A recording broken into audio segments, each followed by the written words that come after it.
Hello friends, இன்றைக்கி வீடியோவில் என்னோட ஒர்க்கிங் டே ரொட்டீன் தான் பார்க்க போகிறோம். அதாவது last week Friday and Saturday 2 நாள் என்னோடய மார்னிங் ரொட்டீன் எப்படி இருந்ததுக்கான வீடியோ தான். அதே மாதிரி மார்னிங் எப்படி குவிக்காக உங்களோட கிச்சன் ஒர்க்கெல்லாம் முடிச்சிடலாம் அப்படின்றதுக்கான சில டிப்ஸுமே ஷேர் பண்ணியிருக்கேன். இன்றைக்கி ஃப்ரைடே மார்னிங் தான்.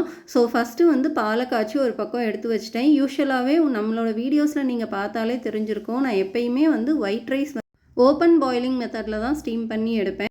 இப்போ இந்த ரைஸ் குக் ஆகிற டைம்லையே தேவையான வெஜிடபிள்ஸ் எல்லாமே கட் பண்ணி எடுத்து வச்சுக்குவேன். இன்றைக்கி லஞ்ச் மெனு என்னன்னு பார்த்தீங்கன்னா, கத்திரிக்காய் பொரியல், கோவக்காய் பொரியல், கூடவே சுண்டைக்காய், அப்புறம் குடமிளகாய், தக்காளி எல்லாமே சேர்ந்து தொக்கு மாதிரி ரெடி பண்ண போகிறேன்.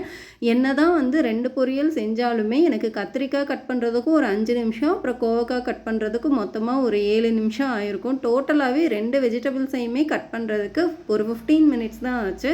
நான் நைட்டே வெஜிடபிள்ஸ் எதையுமே கட் பண்ணி வைக்க மாட்டேன். பட் என்ன மெனுன்றதை மட்டும் பிளான் பண்ணி வச்சுருப்பேன். அப்போ தான் நெக்ஸ்ட் டே மார்னிங் கொஞ்சம் ஹரிபரியாக குக் பண்ணாமல் ஈஸியாக இருக்கிற மாதிரி இருக்கும்.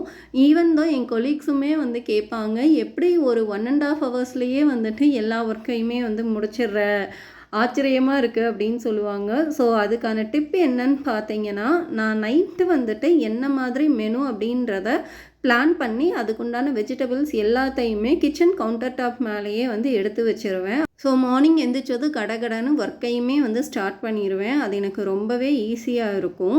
நீங்களுமே இந்த மாதிரி நைட்டே பிளான் பண்ணிட்டீங்கன்னா உங்களுக்குமே ஹரிபரியாக இல்லாமல் ஒர்க் கொஞ்சம் சீக்கிரம் முடிகிற மாதிரி இருக்கும்.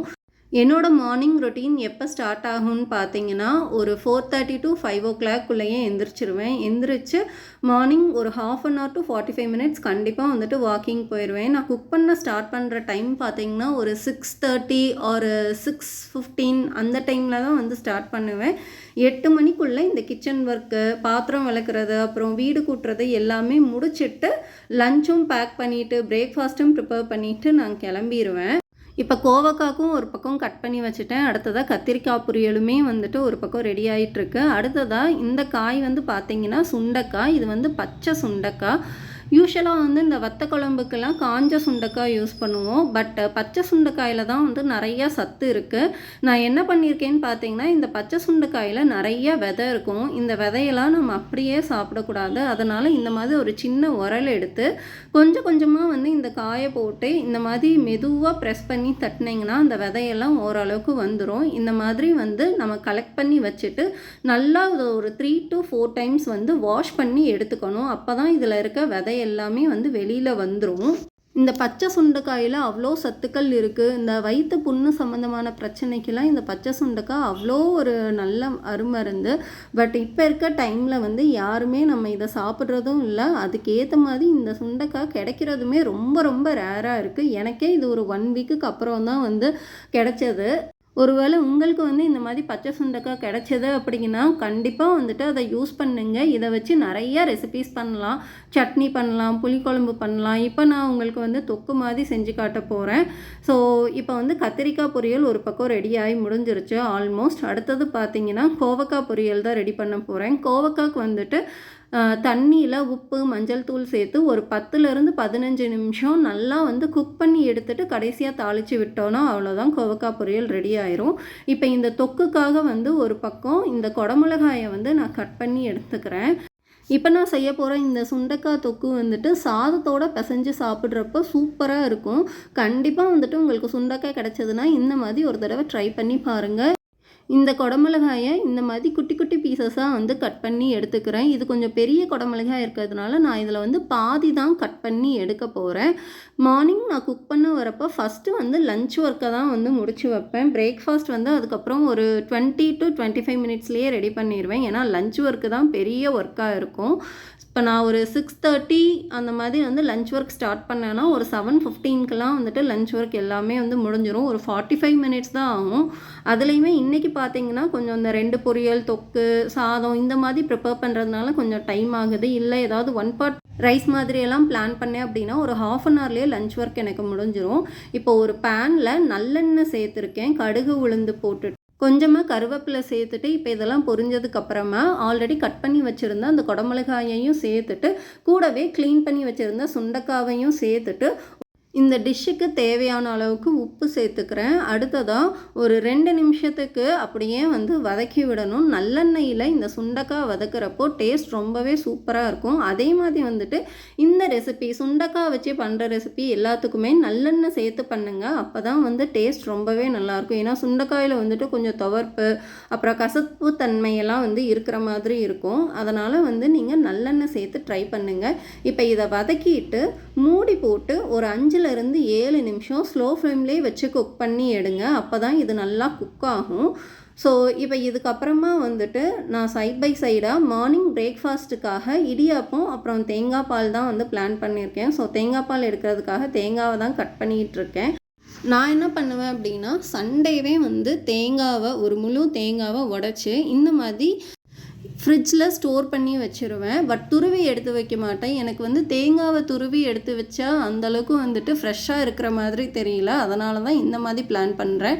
ஸோ ரெசிபி பண்ணுறப்போ குட்டி குட்டியாக வந்து கட் பண்ணி மட்டும் எடுத்து வச்சுக்குவேன். இந்த மாதிரி கட் பண்ணி எடுத்துக்கிறதுக்கு எனக்கு ஒரு 2 to 3 மினிட்ஸ் தான் ஆகும். பட் நான் காலையில் ஹரிபரியாக கிளம்பிட்டு இருக்கப்போ தேங்காவை உடச்சி எடுக்கணும் அப்படின்னா 10லேருந்து 15 நிமிஷம் கூட ஆகும். ஸோ இதிலையே பாதி டைம் வேஸ்ட் ஆகிடுற மாதிரி தான் வந்து எனக்கு இருக்கும். 1 வீக் வரைக்குமே இந்த மாதிரி நான் ஸ்டோர் பண்ணி வச்சா எனக்கு வந்து நல்லா ஃப்ரெஷ்ஷாகவே இருக்குது. பட் ரெஃப்ரிஜிரேட்டரில் அதாவது ஃப்ரீசரில் ஸ்டோர் பண்ண மாட்டேன். பட் ஃப்ரிட்ஜில் வந்து ஸ்டோர் பண்ணால் நல்லா தான் இருக்குது.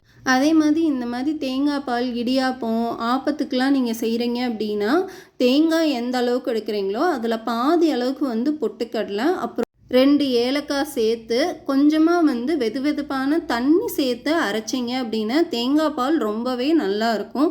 இந்த மாதிரி ஒரு தடவை ட்ரை பண்ணி பாருங்கள். டேஸ்ட் ரொம்பவே நல்லாயிருக்கும். அதே மாதிரி இந்த வீடியோவில் நான் உங்கள் கூட இன்னொரு விஷயமும் ஷேர் பண்ணிக்கணும்னு நினைக்கிறேன். தேங்காயில் நிறைய கொலஸ்ட்ரால் இருக்குதுன்னு சொல்லிட்டு நிறையா பேர் இதை எடுத்துக்கிறதே இல்லை, அவாய்ட் பண்ணிடுறாங்க. பட் இந்த தேங்காயில் அவ்வளோ நல்ல விஷயங்கள் இருக்குது. வாரத்தில் 2லேருந்து 3 நாளாவது நீங்கள் இந்த மாதிரி தேங்காய் பாலாக எடுத்து ட்ரை பண்ணி பாருங்கள். பட் நான் வந்து என்ன பண்ணுவேன்னா இந்த மாதிரி தேங்காய் பாலில் சர்க்கரை சேர்க்காமல் எடுத்துக்குவேன். அதுவும் நீங்கள் அந்த மார்னிங் பிரேக்ஃபாஸ்ட்டோடலாம் எடுத்துக்கிட்டீங்க அப்படின்னா அவ்வளோ நல்லது. கண்டிப்பாக வந்து ட்ரை பண்ணி பாருங்கள். ஸ்கின் க்ளோ ஆகணும்னு நினைக்கிறவங்களுக்கு கூட இது ரொம்பவே நல்ல டிப்பாக இருக்கும். ஒரு 2 to 3 மந்த்ஸ்லேயே ஸ்கின்ல நல்ல க்ளோயிங் இருக்கும். நான் ஷேர் பண்ணுற இந்த மாதிரி ஹெல்த் டிப்ஸாக இருக்கட்டும், மணி சேவிங் டிப்ஸாக இருக்கட்டும், இந்த மாதிரி டைம் மேனேஜ்மெண்ட் டிப்ஸாக இருக்கட்டும், எல்லாத்தையுமே ஃபாலோ பண்ணிவிட்டு உங்ககிட்ட என்ன சேஞ்சஸ் தெரிஞ்சதுன்றதை மறக்காமல் கமெண்ட் பண்ணிடுங்க. அப்போ தான் எனக்குமே வந்துட்டு தெரியும் இல்லைங்களா. ஏன்னா சும்மா வந்து வீடியோ போட்டோம் அப்படின்ட்டு இருக்கக்கூடாது. ஏதாவது யூஸ்ஃபுல்லான இன்ஃபர்மேஷன் கொடுக்கணுன்றது தான் வந்து என்னோட பாயிண்ட் ஆஃப் வியூ. ஸோ இப்போ இந்த சுண்டக்காய் வந்து நல்லா ரெடி ஆயிடுச்சு. இதில் 2 தக்காளியை நல்லா திக்காக அரைச்சி சேர்த்துக்கிறேன். அடுத்ததாக 1 டீஸ்பூன் மஞ்சள் தூள், 1 டீஸ்பூன் குழம்பு மிளகாய் தூள் சேர்த்துட்டு எல்லாத்தையுமே நல்லா கலந்து விட்டுறணும். கலந்துட்டு மறுபடியும் இதில் வந்து மூடி போட்டு ஒரு 5 நிமிஷம் அப்படியே ஸ்லோ ஃப்ளேம்லேயே வச்சு குக் ஆகணும். இந்த எண்ணெயெல்லாம் வந்து நல்லா பிரிஞ்சு வரணும். பார்த்தீங்களா, இந்த அளவுக்கு வந்துட்டு நல்லா எண்ணெய் பிரிஞ்சு வந்ததுக்கப்புறம் ஸ்டவ் ஆஃப் பண்ணிவிட்டு கொஞ்சமாக கொத்தமல்லி தூவிக்க வேண்டியதான். ரொம்பவே டேஸ்டியான சுண்டக்காய் கிரேவி ரெடி ஆயிரும். இந்த மாதிரி ஒரு தடவை ட்ரை பண்ணி பாருங்கள். இது சாதத்துக்கு ரொம்பவே சூப்பரான காம்பினேஷனாக இருக்கும். சுண்டக்காய் சாப்பிடாதவங்க கூட வந்து இந்த மாதிரி நீங்கள் ட்ரை பண்ணி கொடுத்தீங்கன்னா கண்டிப்பாக விரும்பி சாப்பிடுவாங்க. இப்போ இந்த சுண்டக்காய் ரெடி ஆகிற டைம்லையே வந்துட்டு நான் சைட் பை சைடாக இடியாப்பத்துக்கும் மாவு பசைஞ்சு ரெடி பண்ணி வச்சுட்டேன். அது ஒரு பக்கம் வெந்துட்டுருக்கு. இப்போ ஆல்ரெடி பாயில் பண்ணி வச்சுருந்த கோவக்காவையுமே தாளித்து விட்டு எடுத்துக்கிறேன். சைட் பை சைடாக இடியாப்பமும் ரெடி ஆயிருச்சு. கூடவே இன்றைக்கி பிரேக்ஃபாஸ்ட்டோட எனக்கு ஆம்லா அப்புறம் கேரட் போட்டு ஜூஸும் ரெடி பண்ணிட்டேன். அடுத்ததாக கொஞ்சமாக கார இடியாப்பமும் ரெடி பண்ண போகிறேன். இன்றைக்கி நான் அதுக்கு ஒரு பேனில் கொஞ்சமாக எண்ணெய் ஊற்றி கடுகு உளுந்து கருவேப்பிலை போட்டிருக்கேன். அடுத்ததாக இதில் ஒரு பாதி குடமிளகாயை கட் பண்ணி சேர்த்துருக்கேன். கூடவே வந்து கொஞ்சமாக பச்சை பட்டாணி சேர்த்துட்டு 1 டீஸ்பூன் அளவுக்கு கரம் மசாலா தூள் அப்புறம் ஒரு 1.5 டீஸ்பூன் அளவுக்கு முருங்கைக்கீரை இட்லி பொடி நான் ஆல்ரெடி அரைச்சி வச்சுருந்தேன், அதையுமே சேர்த்துக்கிறேன். உப்பு நான் தனியாக சேர்க்கல, ஏன்னா இந்த முருங்கைக்கீரை இட்லி பொடியிலேயே உப்பு காரம் எல்லாமே இருக்குது. கொஞ்சம் ஒரு 1/2 டம்ளர் போல் தண்ணி மட்டும் சேர்த்து மூடி போட்டு ஒரு 5 நிமிஷம் அப்படியே வந்து குக் பண்ணி எடுத்துக்கிட்டேன். இப்போ இந்த தண்ணியெல்லாம் வற்றுனதுக்கு அப்புறமா நம்ம ஆல்ரெடி ரெடி பண்ணி வச்சுருந்த இடியாப்பத்தை சேர்த்து கிளறிட்டோம் அப்படின்னா நல்ல டேஸ்டியான கார இடியாப்பம் ரெடி ஆயிரும். உங்ககிட்ட லெஃப்ட் ஓவர் இடியாப்பம் இருந்ததுன்னா கூட நீங்கள் இந்த மாதிரி ட்ரை பண்ணலாம். இல்லை இடியாப்பத்துக்கு வந்து ஸ்வீட்டாக வச்சு சாப்பிட பிடிக்கல அப்படின்னா கூட இந்த மாதிரி கார இடியாப்பமாக ரெடி பண்ணி உங்கள் குழந்தைங்களோட லஞ்ச் பாக்ஸ்க்கு கூட நீங்கள் கொடுத்து அனுப்பலாம். இதுவுமே வந்து நல்ல ஆப்ஷன் தான். ஸோ இப்போ இதோட வந்து ஃப்ரைடே விலாக் முடிஞ்சது. அதாவது Friday lunch and breakfast preparation முடிஞ்சது. இன்றைக்கி பார்த்தீங்கன்னா நான் குக் பண்ண ஸ்டார்ட் பண்ண டைம் 6:20. அரௌண்ட் ஒரு 8 எல்லா ஒர்க்குமே எனக்கு கம்ப்ளீட் ஆயிருச்சு. மார்னிங்கே வந்து நான் இந்த வெசல் வாஷ் பண்ணுறது, அப்புறம் வீடு கூட்டி விடுறது எல்லாமே கம்ப்ளீட் பண்ணிடுவேன். ஏன்னா ஈவினிங் வந்து நான் வரதுக்கு ரொம்பவே டைம் ஆயிரும். அரௌண்ட் ஒரு 6:15 போல் தான் வருவேன். ஸோ அதுக்கப்புறம் வந்து நான் வெசல்லாம் வாஷ் பண்ணணும் அப்படின்னா அது எனக்கு இன்னுமே ஹெக்டிக்காக தான் இருக்கும். ஸோ மார்னிங்கே இந்த ஒர்க்லாம் முடிச்சிட்டேன்னா இன்னுமே ஈஸியாக இருக்கும். ஸோ இப்போ இதோட வந்து சாட்டர்டே மார்னிங் ரொட்டீனையுமே உங்களோட ஷேர் பண்ணிக்கிறேன். இன்றைக்கி வந்து எனக்கு மட்டும்தான் லஞ்ச் ப்ரிப்பேர் பண்ணணும். ஏன்னா ஹஸ்பண்ட்க்கு வந்து எவ்ரி சாட்டர்டே லீவ் தான். ஸோ இந்த சாட்டர்டே எனக்கு ஒர்க்கிங் டேன்றதுனால எனக்கு மட்டும்தான் லஞ்ச் ப்ரிப்பேர் பண்ணணும்.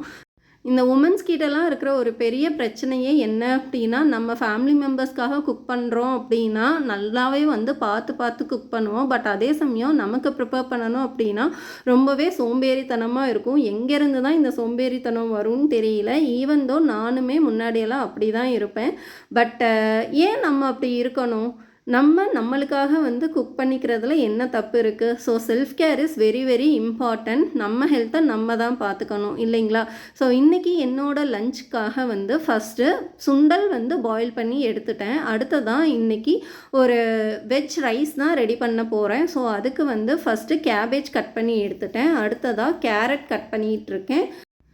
இன்றைக்கி வந்து பொரியல் தனியாக செய்யலை. ஏன்னா வெஜ் ரைஸ்லேயே வந்து கேரட், பீன்ஸ், அப்புறம் முட்டைக்கோஸ் எல்லாமே சேர்த்து செய்கிறதுனால தனியாக வந்து வெஜிடபிள் ப்ரிப்பேர் பண்ணல. பட் இந்த ரைஸ்லேயே வந்து நிறைய வெஜிடபிள்ஸ் ஆட் பண்ணியிருக்கேன். இப்போது ரைஸை வந்து குக் பண்ணி எடுக்க போகிறேன். ஒரு பாத்திரத்தில் தண்ணி கொதித்ததுக்கப்புறமா ஒரு அரை மணி நேரம் ஊற வச்சுருந்த பாஸ்மதி ரைஸை சேர்த்துக்கிட்டேன். கூடவே நீங்கள் ஒரு 2 டீஸ்பூன் அளவுக்கு ஆயில் சேர்த்துட்டிங்கன்னா சாதம் நல்லா உதிரி உதிரியாக வரும். இப்போ ஒரு பக்கம் சாதம் குக் ஆகிட்டுருக்க டைமில் ஒரு பேனில் வந்து 2 டீஸ்பூன் ஆயில், கொஞ்சமாக சீரகம், 4 காஞ்ச மிளகாய் சேர்த்துட்டு நம்ம கட் பண்ணி வச்சுருந்த வெஜிடபிள்ஸ் எல்லாத்தையுமே வந்து சேர்த்துட்டேன். கூடவே வந்து பார்த்திங்கன்னா கொஞ்சமாக பச்சை பட்டாணியும் சேர்த்துருக்கேன். இப்போ இதில் தேவையான அளவுக்கு உப்பு, 1 டீஸ்பூன் கரம் மசாலா தூள், 1 டீஸ்பூன் மஞ்சள் தூள், 1/4 டீஸ்பூன் அளவுக்கு மிளகாய் தூள் சேர்த்துட்டு எல்லாத்தையுமே நல்லா ஹை ஃப்ளேம்லேயே வச்சு கிளறி விட்டுக்கணும். இப்போ மறுபடியும் இதை வந்து ஸ்லோ ஃப்ளேமில் மாற்றிட்டு ஒரு அரை கிளாஸ் அளவுக்கு தண்ணி சேர்த்து மூடி போட்டு ஒரு 5-7 நிமிஷம் குக் பண்ணி எடுத்துக்கணும். ஏன்னா வெஜிடபிள்ஸ்லாம் கொஞ்சம் நல்லா குக் ஆகணும். நீங்கள் இந்த மாதிரி வந்து பிளான் பண்ணிங்க அப்படின்னா ஒரு 1/2 ஹவர்லேயே ஒர்க் முடிஞ்சிடும். இந்த ரைஸில் பார்த்தீங்கன்னா நான் முட்டைக்கோஸ் வந்து கொஞ்சம் அதிகமாக சேர்த்துருக்கேன். கால்சியம் டெஃபிஷியன்சி இருக்கிறவங்களுக்கெல்லாம் முட்டைக்கோஸ் வந்து ஒரு நல்ல ஆப்ஷன். வெஜிடேரியனில் பார்த்தோம் அப்படின்னா அதே மாதிரி கால்சியம் டெஃபிஷியன்சி இருக்கிறவங்க மில்க்கும் ஒரு நாளைக்கு ஒரு 200 ml to 300 ml எடுத்துக்கலாம். நிறைய பேர் வந்து மில்க் அவாய்ட் பண்ணுறதுக்கு ஒரே ரீசன் வெயிட் போடும் அப்படின்றதுக்காக இருக்கும்.